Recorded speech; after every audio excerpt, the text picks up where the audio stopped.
పాక్ పై భారత్ చివరి వరకు పైచేయిలో నిలిచినా అనూహ్యంగా మోడీ సర్కారు కాల్పుల విరమణకు అంగీకరించడంపై విమర్శలు కొనసాగుతున్నాయి.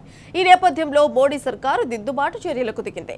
పాక్ కాల్పుల విరమణను ఉల్లంఘించి మళ్లీ కవ్వింపులకు దిగితే తీవ్రంగా స్పందించాలని ఆర్మీ అధికారులకు మోదీ సూచించినట్టు అనుకూల మీడియాకు లీకులిచ్చారు.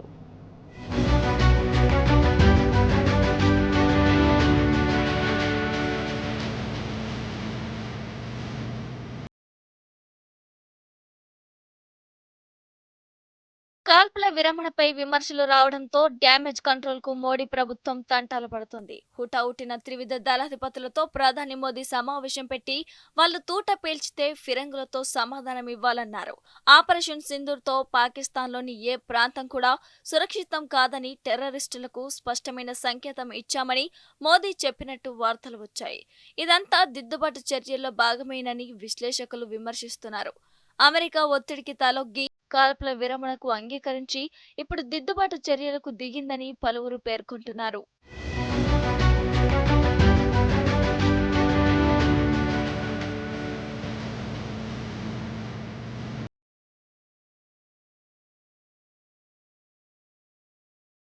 భారత్ పాకిస్తాన్ మధ్య మధ్యవర్తిత్వం చేస్తామంటూ అమెరికా ప్రకటించడం పట్ల విపక్షాలు ఆగ్రహం వ్యక్తం చేస్తూ అధికార బీజేపీని నిలదీశాయి.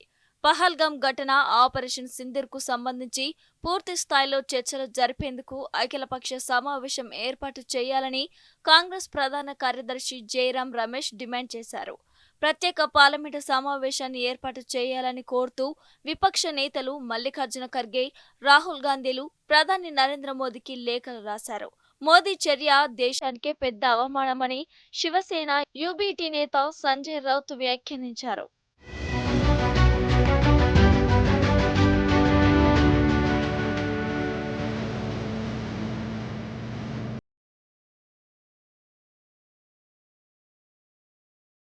పాకిస్తాన్తో కాల్పుల విరమణ ఒప్పందంపై ప్రముఖ జియో స్ట్రాటజిస్ట్ బ్రహ్మత్ చెల్లానే తీవ్ర అసంతృప్తి వ్యక్తం చేశారు. విజయం అంచెల వరకు వెళ్లి ఓటమిని ఒప్పుకోవటం భారత్కు అలవాటైందని ఆయన వ్యాఖ్యానించారు. ఇప్పుడు తీసుకున్న నిర్ణయంపై చరిత్ర కనికరం చూపదని ఆయన ఘాటుగా వ్యాఖ్యానించారు. పాకిస్తాన్తో కాల్పుల విరమణ ఒప్పందానికి అంగీకరించడంపై మోదీ సర్కార్పై సోషల్ మీడియాలో తీవ్ర వ్యతిరేకత వ్యక్తమవుతోంది. దశాబ్దాలుగా పాక్ మనపై బాంబులు, మారణ హోమాలు, యుద్ధాలు చేస్తుంటే మనమెందుకు ఊరుకోవాలని ప్రశ్నించారు.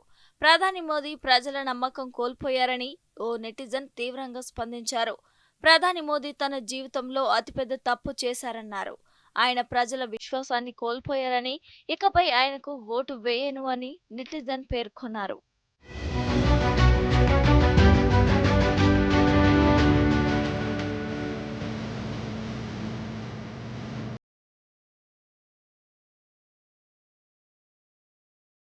పహల్గాం ఉగ్రదాడికి ప్రతీకారంగా చేపట్టిన ఆపరేషన్ సింధూర్ పై ఆర్ఎస్ఎస్ చీఫ్ మోహన్ భగవత్ కేంద్ర ప్రభుత్వాన్ని ప్రశంసిస్తూనే మోదీ పేరు ప్రస్తావించకుండా మౌనం పాటించడం దేశ రాజకీయాల్లో తీవ్ర చర్చనీయాంశమైంది. పాకిస్తాన్ ను ప్రోత్సహించిన ఉగ్రవాదులు, వారికి మద్దతునిచ్చే వ్యవస్థపై ఆపరేషన్ సింధూర్ పేరుతో చర్యలు తీసుకున్న ప్రభుత్వాన్ని ప్రశంసిస్తున్నామని, మన సైనిక బలగాలను అభినందిస్తున్నామంటూ భగవత్ ఆర్ఎస్ఎస్ ప్రధాన కార్యదర్శి దత్తాత్రేయ హోసబలే పేరున ఒక ప్రకటన విడుదలైంది.